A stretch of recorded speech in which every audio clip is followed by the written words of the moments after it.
tere, kallis vaataja, oleme tulnud saatesse vastu küsimusele õigesti või sealt jalaga perse. Ja meil on täna saates kaks inimest, on Kiire Sadu ja Aeglane Sepo. Ja me esitame neile mõlemale paar väga keerulist küsimust. Nii vaatame, kui vastad esimesele küsimusele. Sepo, see küsimus on kiiruse peale. Ütle, mitu sõrmu sul on?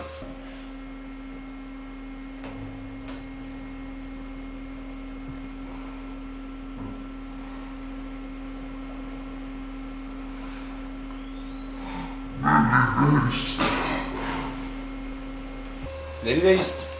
Nägite, Sepo on väga aeglane mees. Ta ei tea mitte sittagi. Küsime Sadu käest jällegi. Sadu, mõtle nüüd hästi tähelepanelikult. Mis on Brasiilia pealinn? Oh father dear, I often hear the voice of Irish people and it is Belfast. Jää! Lähme edasi. See oli vastus. Nüüd me palume, et Sepo ütleks hästi kiiresti musta lehma saba valge lehma taga, valge lehma saba musta lehma taga. Ütle!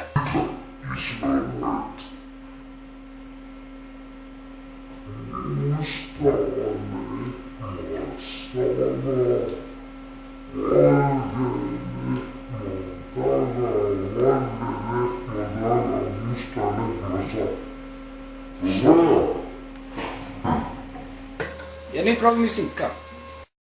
Mul ei võta, ma teen sulle Eesti pidi teada, mul ei võta, ma teen sulle Eesti pidi.